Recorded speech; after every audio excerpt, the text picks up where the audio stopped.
સ્વાગત છે પ્રાચીન નગરી કાશીમાં, જ્યાં નદીની લહેરો વચ્ચે કાશીના ઘાટો વાર્તાઓ કહે છે. સાંજના પવનમાં ગંગા આરતીના દીવાઓ સંસ્કૃતિની જ્યોત જગાવે છે, જ્યારે મંદિરોની ઈંટોમાં પુરાણોની કથા સમાયેલી છે. આ શહેર, જેમાં પ્રાચીન વિદ્વાનોની ચર્ચા આજે પણ ગૂંજતી રહે છે, અને જ્યાં કેટલીક ઘટનાઓ માત્ર આંખોથી જ સમજાય છે. આજના વિડીયોમાં જોઈશું એવી એક રોચક કથા જેમાં ગ્રહણ અને વિદ્વત સભાનો સમન્વય છે.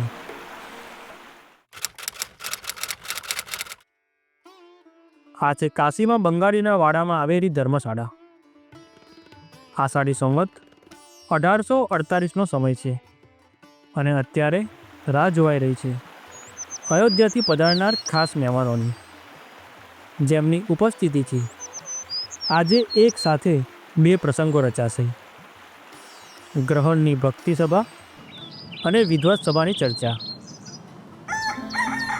અયોધ્યાથી નજીક આવેલું છપૈયા ગામ, જ્યાં આષાઢી સંવત 1837માં ધર્મદેવ અને ભક્તિ માતાના ઘરે ભગવાન સ્વામિનારાયણનો જન્મ થયો, જેમને સૌ ઘનશ્યામ કહીને બોલાવતા. આજે ઘનશ્યામ પ્રભુ 11 વર્ષના થયા છે. તેમના પિતા ધર્મદેવ અયોધ્યામાં આવેલી બરહટ્ટા શેરીના તેમના નિવાસસ્થાનમાં બેસીને વિચારી રહ્યા છે કે હવે ચંદ્રગ્રહણ આવી રહ્યું છે, તો તે માટે કાશીમાં જઈને ગંગા સ્નાન કરીએ. આ અંગેની વાત કરતા તેઓ ઘનશ્યામને કહે છે કે આ ગ્રહણના દિવસે આપણે કાશી જઈને ગંગા સ્નાન કરી આવીએ. ઘનશ્યામ પ્રભુને આ વિચાર ગમ્યો, અને પછી કાશી જવાની તૈયારી થવા લાગી. આ સમયે છપૈયાથી તેમના કેટલાક કુટુંબીજનો આવ્યા હતા, તો બીજી તરફ રત્ન પાંડે અને અન્ય સંબંધીઓને પણ ધર્મદેવના કાશી જવાની વાતની ખબર પડી, માટે તેઓ પણ કાશી જવા તૈયાર થયા. આમ સગા સંબંધીઓનો સંગ રહીને ધર્મદેવ કાશી જવા રવાના થયા. આખો જ સંઘ કાશીમાં પહોંચ્યો, જ્યાં બંગાળીના વાડામાં આવેલી ધર્મશાળામાં સૌએ ઉતારો કર્યો.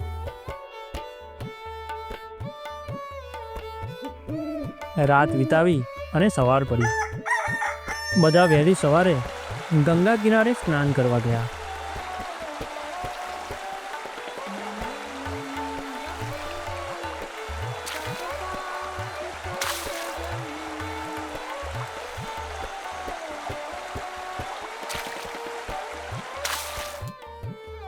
ગ્રહણનો વેદ રાગે તે પહેલાં સૌએ પરવારી જવું તેમ ધર્મદેવે સૌને જણાવ્યું. એટલે સૌ ધર્મશાળામાં પાછા આવીને પૂજાપાઠ કરીને જમીને તૈયાર થઈ ગયા. ગ્રહણ થવાનો સમય થયો એટલે બધા કાશીમાં આવેલા મણિકર્ણિકા ઘાટ તરફ જવા રવાના થયા.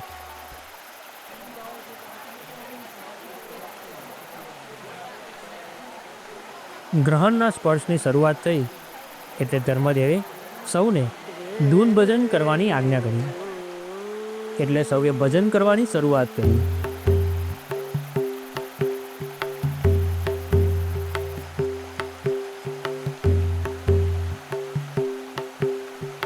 ગ્રહણ ધીમે ધીમે મુક્તિ તરફ જઈ રહ્યું હતું,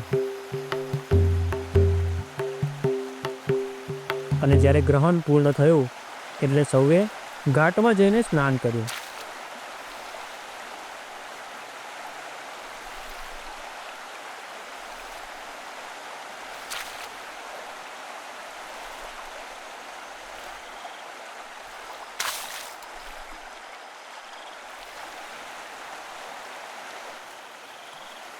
ધર્મદેવે ત્યાંના બ્રાહ્મણોને દાન આપ્યું.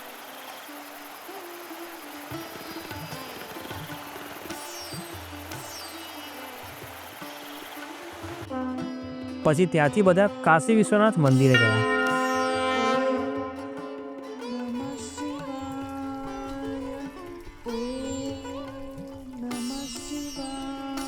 અહીંયાના ગર્ભગૃહમાં ભગવાન શિવજીના શિવલિંગની પૂજા અર્ચના કરી અને દર્શન કરીને ધર્મદેવે સૌને દાન આપ્યા.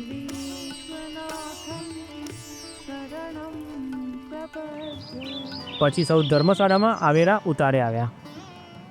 કાશી વિદ્વાનોની નગરી છે. ધર્મદેવની વિદ્વાન તરીકે તે સમયે પ્રતિષ્ઠા ખૂબ હતી અને કાશીના વિદ્વાનોને જ્યારે ખબર પડી કે ધર્મદેવ કાશી ગ્રહણ કરવા માટે પધાર્યા છે તો તેઓ ધર્મદેવને મળવા આવ્યા.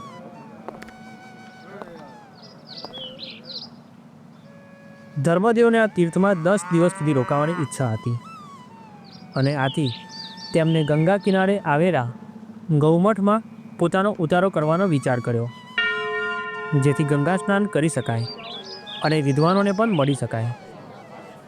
વળી ગૌમઠના મહંતની ખૂબ જ ઈચ્છા હતી કે ધર્મદેવ તેમને ત્યાં રોકાય. ધર્મદેવ ધર્મશાળામાંથી ગૌમઠમાં આવી ગયા.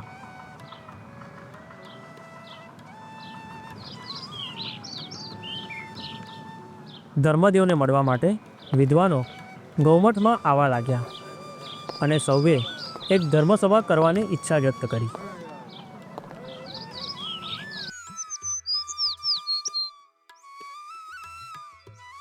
આથી ગૌમઠમાં જ બીજા દિવસે વહેલી સવારે ધર્મસભાની શરૂઆત કરવામાં આવી, જેમાં વિવિધ મતના પંડિતો અને વિદ્વાનો પધાર્યા હતા. પછી સૌએ ચર્ચા કરી, જેમાં ધર્મદેવના પુત્ર ઘનશ્યામ પણ જોડાયા. તેમને પોતાના મતનું સ્થાપન આ પંડિતો અને વિદ્વાનોની વચ્ચે કર્યું, જેનો તે સમયના વિદ્વાનો અને પંડિતોએ સ્વીકાર કર્યો અને પછી સભાની પૂર્ણાહુતિ કરવામાં આવી.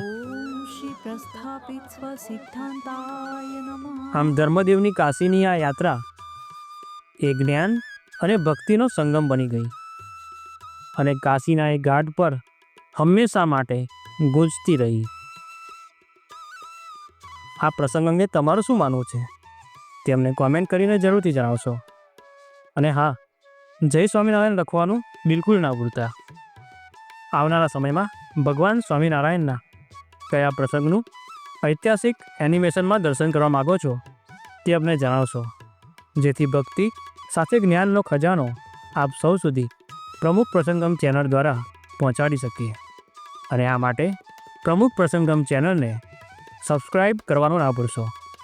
જો આ વિડીયો આપને સારો લાગ્યો હોય તો આપના મિત્રોને શેર જરૂરથી કરશો, તેમજ વિડીયોને લાઈક કરશો. જય સ્વામિનારાયણ.